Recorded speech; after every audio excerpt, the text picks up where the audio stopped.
we have learned the theory. Actually, the way of teaching has been changed nowadays. Okay, so um, if we organize our class taking in so different ways, that would be effective for many learners, especially those who are busy like him. Okay, so we see that here in the slide, we have seen that a man is standing over here, keeping his hand back. Actually, I am not noticing you to the man. Actually, the man said that I expect you all to be independent and innovative. Independent means you have to be independent and you have to be innovative. You will be thinking about a new creation, something else. Okay, so again we see some pictures over there. No, we do not wish to live with a family and learn to speak Serbo-Croatian, okay, a language.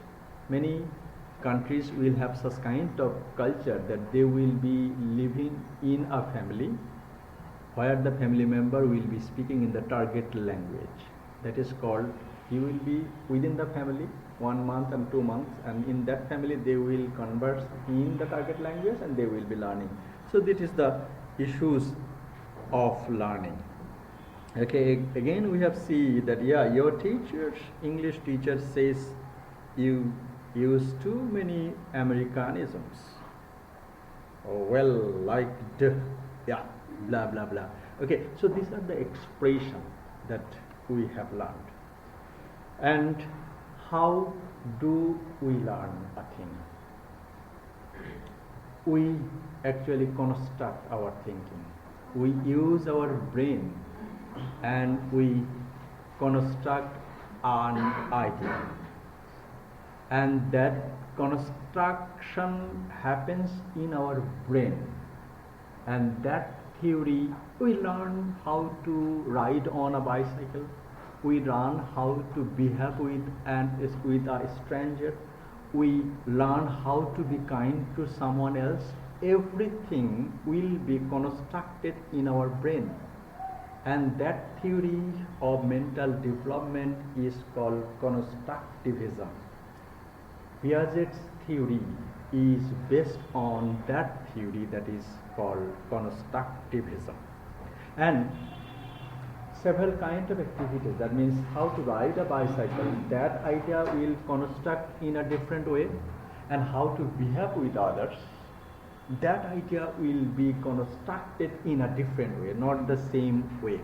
That means riding on a bicycle gets you the opportunity to have a balance, but how to behave with others, how to be a person of manner with others, that will be based on others' criteria. He said that there are two kinds of constructivism. Another is individual cognitive constructivism.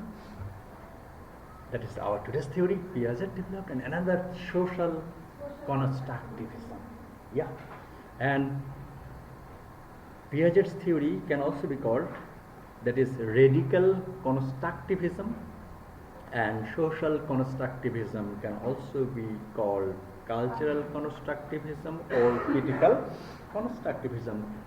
Chief idea is that means we construct, our brain construct new things and innovate new things with the help of some things related to our mental development, and that theory is called constructivism. Piaget said that actually we construct a new knowledge, and that is one thing responsible. Piaget said it is age. For the cause of our age development, we learn everything. Actually, another man, that's very good, Vygotsky. We will be talking about Vygotsky in the next class. He said about social and cultural constructivism. So our today's class will be social constructivism. That means Piaget's theory. Okay. So here he said that, as we have said, that the children construct the ideas of doing many things based on their age. Through the age development, they will be grabbing several sort of activities through the passage of time, and they will get it. That is called Piaget's theory of constructivism. And here there are 4 types of constructivism: cognitive constructivism, social constructivism, and radical constructivism. And everywhere, in every theories, the constructivism, what do we do? Knowledge is constructed, people learn to learn. As they learn, learning is an active process, and motivation is the key to learning. Okay, so age is the natural phenomena of constructing new ideas, but here motivation also plays some roles, and the existing knowledge with add with some new knowledge about through the process of our time. Okay, and here we get the idea, that is, we have got a point, that is schema.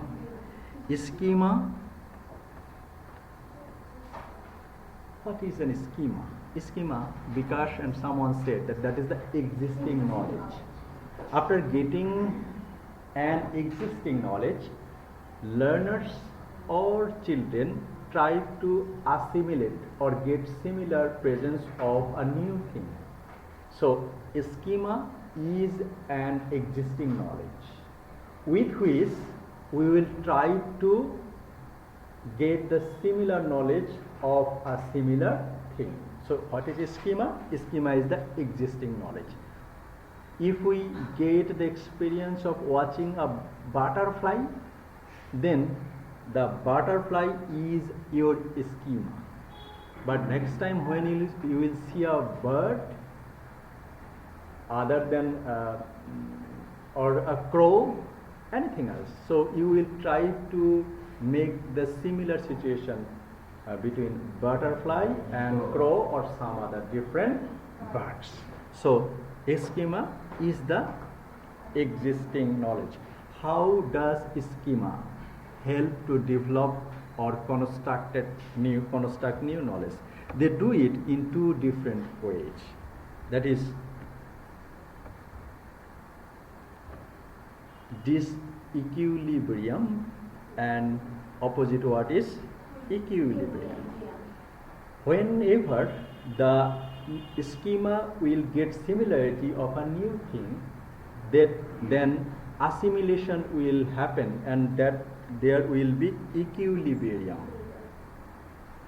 So if there is much similarity, because there is an example over here, dog and horse, the similarity will be same, because dog will have 4 legs, horse will also have 4 legs. Here dog, idea of a dog will be his or her schema, and he will get into a horse, and horse will be a new thing, and the balance will be equal, and equilibrium will happen. But in that stage, if dog is the child's schema, and if the child come across to an elephant, of course there will have some different idea. So he tried to assimilate, that means he will try to assimilate with his existing knowledge. Existing knowledge what? Knowledge of a dog, and try to assimilate with the knowledge of elephant. And then if there is no similarity, then he can't come to a conclusion. In case of dog and horse, the assimilation will happen, and he will learn that yes, it is a dog. Actually, all 4-footed animals are dogs. That is the conclusion of the child. But here, then equilibrium will happen, and in that case, this equilibrium will happen. And these 2 kinds of setting or construction of knowledge is explained in such a way that the dissimilar thing will make disequilibrium, and similar things will make equilibrium with the existing knowledge. So You have read the definition of equilibrium and disequilibrium over there, and with the help of the existing knowledge, that is schema, children try to construct new knowledge. And then after getting all this constructivism theory, then children go to the 4 stages that has been described earlier. That is the sensory motor stage, pre-operational stage, concrete operational stage, and formal operational stage. But behind these all stages, massive or the chief thing is that we construct knowledge for the contribution of our brain, and that construction is done in 2 different ways: for the contribution of age and for the contribution of social and cultural underpinning, and that is 2 kinds of social cognitive theory. So these are the 4 stages. We have talked about these 4 stages of centration, egocentrism, conservation. Okay, so these are the 4 stages of cognitive development. So concrete operational stage, all slides are given to you. Okay, so most probably you will read it and understand all these things in these 4 stages. And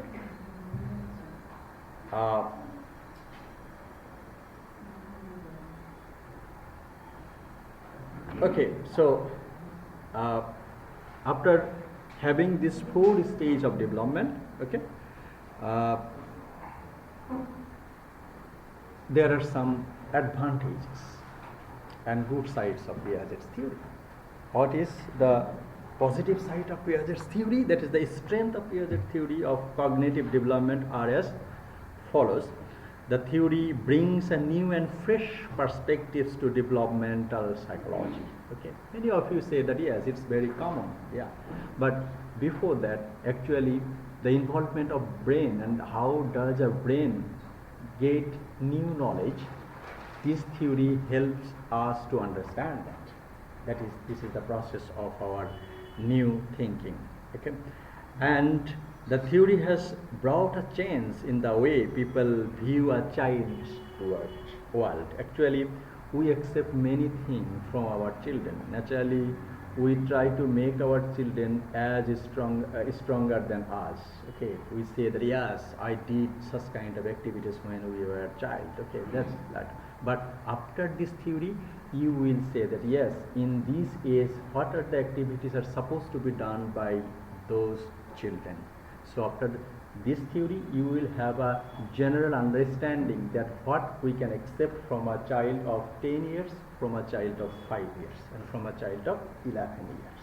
Okay, and if you input them according to their age described by Piaget, then their development will be smooth and there will be no hindrance. Okay, and Piaget theory has encouraged more refresh in cognitive development. Actually, at the very beginning of the class, many of you have said that, oh sir, we have done this class earlier. Actually, from the psychological behaviorist theory, then innatist theory, then others theories, that will also be the contribution for the child's development. So Piaget theory is an addition to look afresh towards the child's mental development. Okay, there are some weaknesses as well. What's the weakness? The theory faces some issues when it comes in formal operation. Many research studies dispute the theory, stating that not all children develops from one stage to another. Okay, so it will not always be happen. That means all theories will be applied quite similarly to all the children of the world. It is one of the criticisms. So Piaget's theory is not an exception. Okay, so he said that up to 7 years old, children are supposed to do these activities. Naturally, it might not happen to all children. Okay, so some critics said this. And also, few researchers state that the development takes place in a continuous process and not in stages. Okay, so how did Piaget make this division that 2 years, 7 years, 11 years? Why not 12 years? Okay, so many critics said that actually Piaget made this development or the division of several ages that cannot be appropriate. Actually, child develops gradually through the ages. But that things cannot be denied, that through the ages, children develop. Okay, so it is one of the criticism that children develop according to these stages, but develops gradually, generally following this criteria. But however, we can say that yes, what Piaget said, that in the age of 7, what are the activities a child is supposed to be done, we can accept so, and we can apply this in our practical life. Okay, so Vygotsky, we will be talking about Vygotsky in next class. But before that, we see that Vygotsky said social and cultural constructivism, and Piaget said that is for the cause of age. So what is the difference between Vygotsky and Piaget? Based on the observation, he concluded that children are not less intelligent than adults, and they simply think differently. And also Einstein praised Piaget for his theory. And also Piaget's states theory describes the cognitive development of children. Cognitive development involves changes in cognitive process and abilities. And Piaget's view, early cognitive development involves process based upon the action and later progresses to changes in mental operation.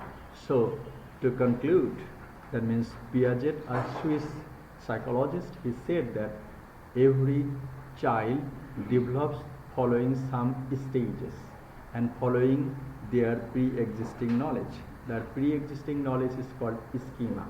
With the schema, they try to assimilate a new thing, or they try to accommodate new knowledge. And whenever they get similarity between the schema and the new thing, the disequilibrium will happen and new idea will be constructed. And when the schema and the new things will be contradictory, then disequilibrium will happen and the learning will not be happen. But everything will be done for the process of human mind's construction, and that theory is called Constructivism. And for this reason, Piaget's theory is called Constructivism theory related to the development of children based on age. Okay, so this is about Piaget's theory, and however there are some weaknesses and advantages of Piaget's theory as follows. Okay, and any questions?